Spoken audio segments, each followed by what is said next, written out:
asifiwe. Na wasalimu kwa jina la Yesu asubuhi ya leo. Asante kwa ajili ya kila mmoja wenu ambaye umechukua fursa ungane nami asubuhi ya leo kwa series hii ya Morning Glory, tunapoendelea kujifunza neno la Bwana. Siku ya leo nataka uambatane nami katika kitabu cha Exodus chapter 3, and I want us to read from verse 1 all the way to verse 4. Very fast because of time. Please follow me. Now Moses kept the flocks of Jethro his father-in-law, the priest of Midian, and he led the flock to the backside of the desert and came to the mountain of God, even Horeb. Verse 2, the Bible tells us, and the Lord and the angel of the Lord appeared unto him in flame of fire out of the midst of the bush. And he looked, and beyond the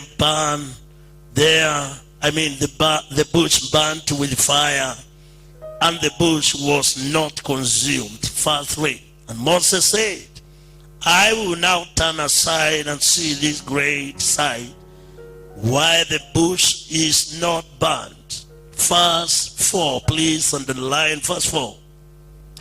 When the Lord saw that, he turned aside to see. God called unto him out of the midst of the bush, and said unto Moses, Moses, Moses. And he said, Here I am. Please, I know this is a well-known story. I want us to see something which is very important on the importance of the voice of God into our lives. Remember, I'm talking about the importance of the voice of God into our lives. One of the things I want to remind you is that when God created man, he had a purpose, he had a plan, and he wanted to be speaking or to be fellowshipping with man. And you cannot fellowship with somebody without speaking to one another. And so it is very important to understand from the beginning, when God created man, the Bible tells me the first man, that is Adam, and his wife Eve, they enjoyed, the voice of God. They could talk with God. They could have fellowship with God, their creator. And so it is the same purpose still remains, that always God would like to speak to his children, would like to speak to you in your marriage, in your family. He would like to speak to you when you are in that business. He would like to speak to you when you are in that office. And so it is very important to understand that God desires to speak to us. And that's why I am talking about, when you desire the importance, you understand the importance of the voice of God into your life. As you fellowship with God, your life can never be the same. Your life can never remain the same. And so we have seen that from the book of Psalms 29, that the voice of God is powerful. It makes a difference in the lives of people, in the lives of situations. And that's why I am encouraging each one of us to desire to hear the voice of God. Yes, yesterday we saw that in the book of Psalms chapter 63, that David desired to seek God. He had a thirst for God. And we saw, when you seek God and get God, you will hear his voice, and his voice is accompanied by two things. Number one, the power of God. You are going to experience the supernatural power in your life. And number two, the glory of God will be evident in your life. Today I want us to see here, this is a man, a story we have read. We know it well. This is about the life of one by the name Moses. We know the desire that was in the heart of this young man. We know he was born even to be a deliverer, to fulfill the will of God to deliver the children of Israel. But wait a minute, this man, before he developed his ears, inner ears, spiritual ears, to understand the voice of God, to understand how God speaks, the Bible tells me he could wake up, and by his leading he could start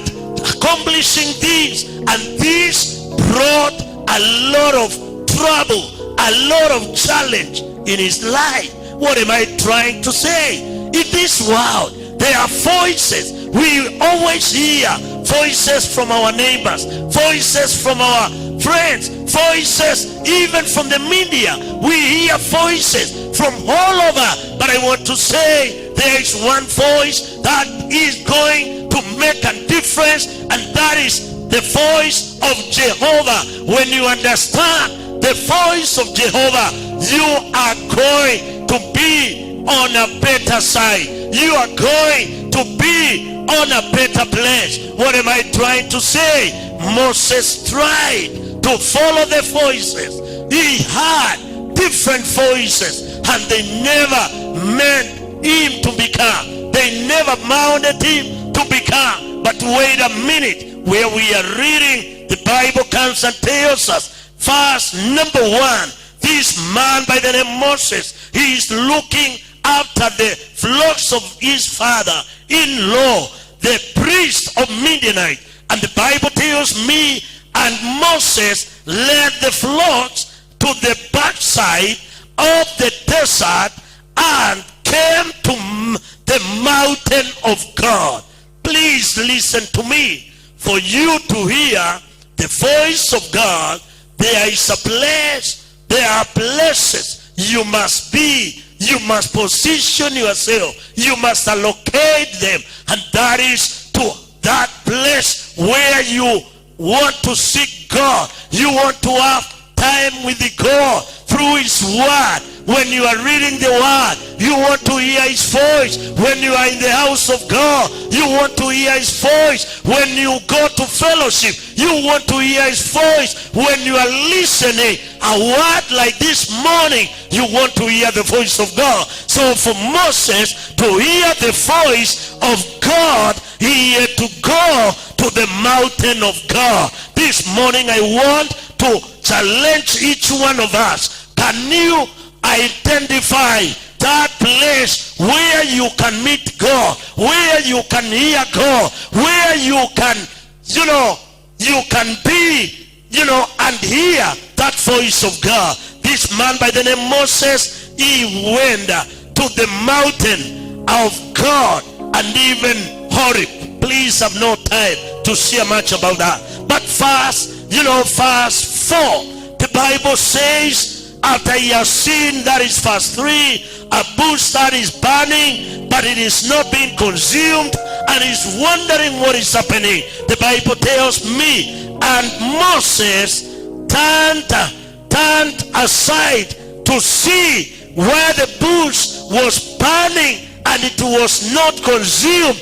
And when he turned, and God saw, this man now, he has turned to see the bush. Now he can hear me. Now he's in a place to hear my voice. The Bible tells me, in the midst of the bush, the voice of the Lord came forth. I want you to know this. Even though the bush was burning, before Moses turned to he could not hear.